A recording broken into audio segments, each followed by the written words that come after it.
service. Each time we come to you in this way, we are so aware of all who are listening. For many years, we have presented the channelings. And for many years, those channelings have been recorded and placed in places where you get them. And you get them for free, and anyone can listen to them at any time. This was what I asked my partner to do many, many years ago. And all the time that we have done this, I have told you this, that in a multidimensional state, it doesn't matter whether you're watching or listening to that which has been recorded or not. Because we are aware of the listener. Awareness of the listener. If you are listening or watching this, in a time that it was not broadcast, a year later, we see you there. We know you there. You're part of the family. We're always with you. You're never alone. The fact that you have given intent to listen to this in your now, it's our now as well. Your eyes are here, your ears are here, your consciousness is here. We have a compassion for this. This is the compassion of the creative source. We know you. So this is live, no matter when you listen to it, no matter when you see it. And that is what we always wanted to say to you, so you understand. It's the awareness we have of you as the listener that makes it so profound. This is the last of 4 channelings on that which is compassion. Now, we may do some other compassionate kinds of explanations in the future, but these 4 are the ones we wish to give you at this time for you, for what's going on the planet right now. This is the 4th time I will give you that which is the definition of compassion as we see it, not the one you find in the dictionary. And even this description is filled with metaphors. Listen. Compassion is the connection with God, with Spirit, with the creative source. A connection that allows you to meld with the energy of open-heartedness, with mature benevolence, with understanding of everything that is. Again, with perhaps even more explanation. A connection with that which is the creative source. That in itself, critical, is first. Connect to Spirit. And next, understand that that will allow you to have a complete and meld with things you don't normally meld with. Energy, open-heartedness. Perhaps some of you feel you're not necessarily that way. You would be if you connected. Open-heartedness, mature benevolence, not simply benevolence. Mature benevolence is that which comes from old souls which have seen it all and are arriving now at this time and understand what the difference is between simple benevolence and been there, done that benevolence. Mature benevolence. And finally, understanding of what you're seeing. That's a big one. There are so many who don't understand what they see because they only see it in 4D. And those who are multidimensional have a second sight and a third sight, an understanding sight, and a peace that happens because of it. That's compassion. And the 4th compassion is this, something we've been teaching for years, and it's called compassionate action. Here is the premise. When you have compassion for any of the other 3, number 1, for others, number 2, for the plan, number 3, for yourself, what is the action that comes from that compassion? What do? Compassionate action is something that doesn't always happen. It's not automatic. There are many who simply have compassion. They feel certain things. They develop certain compassions, certain kinds of, I would say, perceptions around it, and that's it. And it stops there, and there's nothing wrong with that. But there's the rest of the story. If you have compassion for things, people, situations, for yourself, for the plan, what's next? What follows that we call compassionate action. What if there were really two parts to all compassions? And there is this, the understanding, the realization, you see it, and then you do something. Now that something that you do can be almost anything that is also compassionate. Let's give an example. You're compassionate to a person, and we rewind to the first lesson, the first facet, compassion to others. And we told you, it's not feeling sorry for them, and it's not pity. You have that mind that is melding with spirit, and you have compassion for all that is them and what they're going through. Let's say they have lost someone. Let's say you see them and they're in their sorrow and crying, and you feel it right here, and you start to have immense compassion for their situation, for their soul, for them. What's next? How powerful are you? Do you think that you have a connection to spirit? Do you think you're listened to? I'll tell you,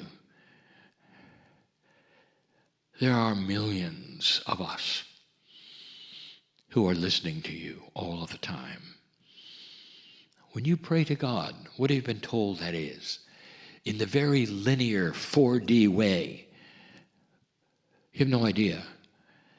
Every single time you open your heart to speak to spirit, we're there. So you see this person, and what do?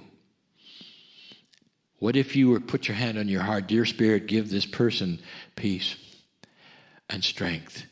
I see them being hugged by God. I see them understanding more about what has happened and not having it affect them for the rest of their life. I see this mother who has lost their child. And I see that mother, perhaps, dear Spirit, you will allow and send the energy of love so she is comforted.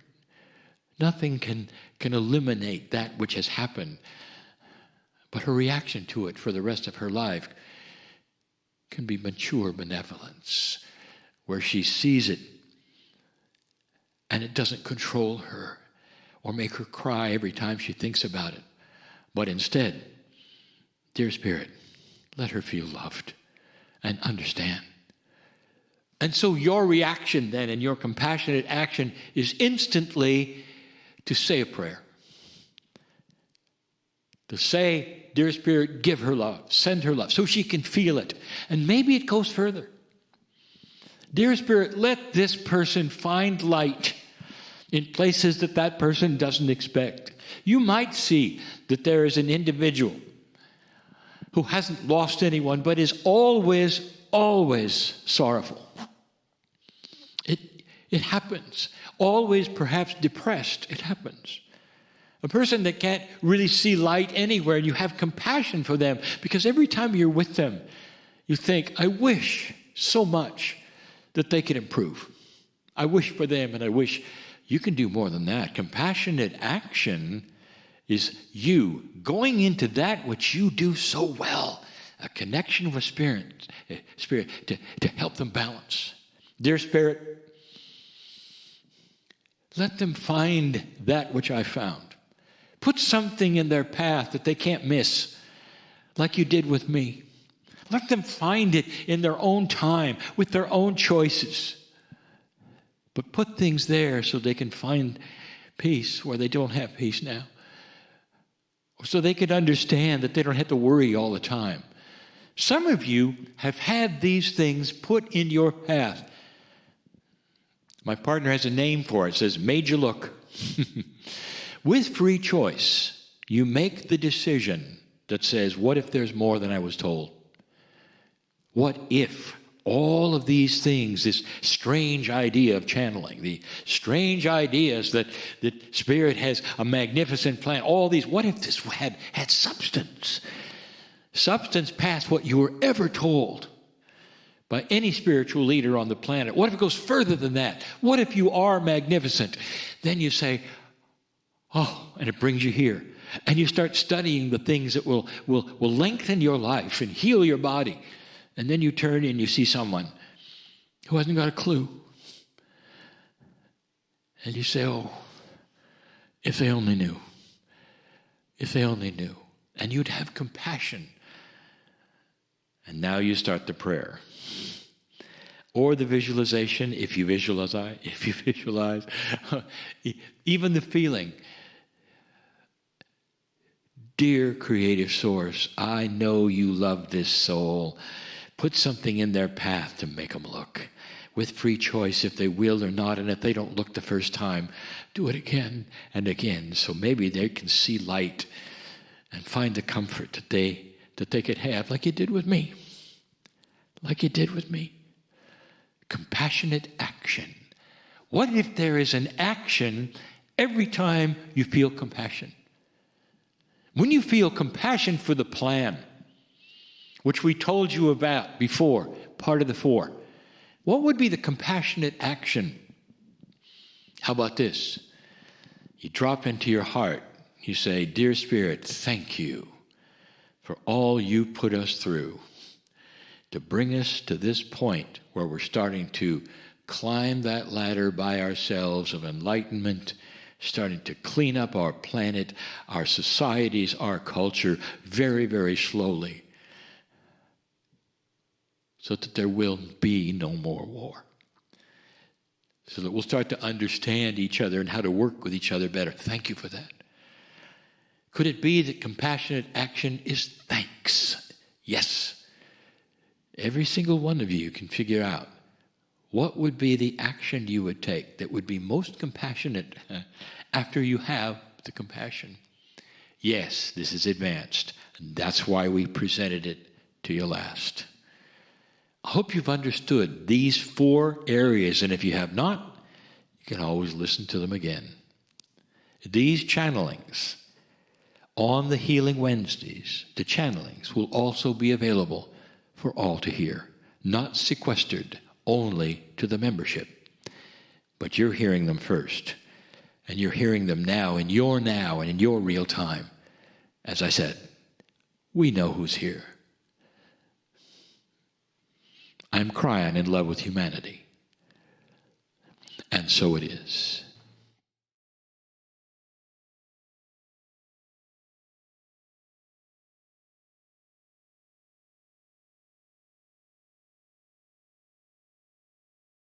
And very gently allow yourself slowly to come back from the path that you were on in the Kryon channel. Allow yourself to walk back on the path into a more present awareness. You may wish to adjust part of your body, relaxing again, open your eyes if you had them closed, because we really want you to bring your awareness and be fully present for our next guest. And it has everything to do with Reiki. Now, Lee, we were talking before about how we both heard about Reiki well before our awakening. We did, and it was the first thing I had ever heard when somebody talked about hands-on or energy, even before we understand what it was. And even as an engineer, I had a completely and totally wrong idea of what it was. But that's the process I heard of first, especially when it was combined with speaking about anything that back then, we're talking 30 years, was New Age, age and all.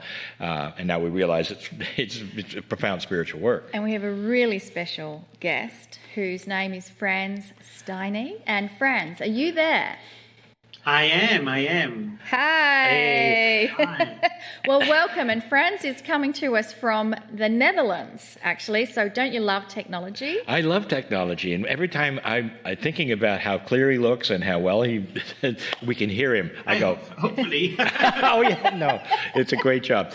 Well, he's the co-founder of the International House of Reiki and Shibumi, International Reiki Association, with Bo and Logan. He has also co-authored with her the critically acclaimed books, the Reiki Source Book, the AZ of Reiki Pocket Book, Reiki Technical Card Deck, and Your Reiki Treatment, and there's more. I just gave you a couple. So Franz is the author of Reiki Insights, and it's a continuation of his previous book, which was The Inner Heart of Reiki. Already I love that title. I know. The Inner Heart of Reiki, which is taking your personal practice and the understanding of the system of Reiki, yet that another step deeper. He's based in Holland, as we said, and since 1998 is trained in a variety of countries. This is only a few. Japan, Nepal, Italy, UK, Australia. He's worked with and studied under some of the most renowned energy teachers on the planet. I didn't list them because I didn't want to leave anybody out or make it sound like the one was more important than the other. But on his site, there is a lineage of teachers that really takes your breath away, of the people that he has studied under. Absolutely. And the contents of what Franz teaches is formed by what's been practiced in Japan since the early 1900s, long before the system of Reiki ever left Japan. His particular method includes physical and energy enhancing exercises to help practitioners delve deeper into their Reiki practice. And these earlier teachings, they actually consider the system not just to be about hands-on healing practice, but it's one that actually focuses on the student's spiritual path. And so, Franz, we would love to hear more from you and all about your knowledge of Reiki. Well, thanks. Yeah, it's been a really interesting journey. Like yourself, I came from a very different background, and I went to India about, I was 30, so that's about 24 years ago. And yeah, I lived there for 2 years, had a direct experience of these energies latent within myself. And I bought a book. One was about the system of Reiki. And I thought, well, this looks interesting. To cut a long story short, now I've been training since 2012 with a Japanese priest. He is one of those very eccentric Japanese priests, like this, and then he's really funny, and then he goes like this again. And I'm really enjoying it. And he's really showing me that, the laying of hands, ultimately, of course, we all can do it. We can just put hands on someone. But the ultimate aim was really our own inner awakening, that laying bare our inner luminosity.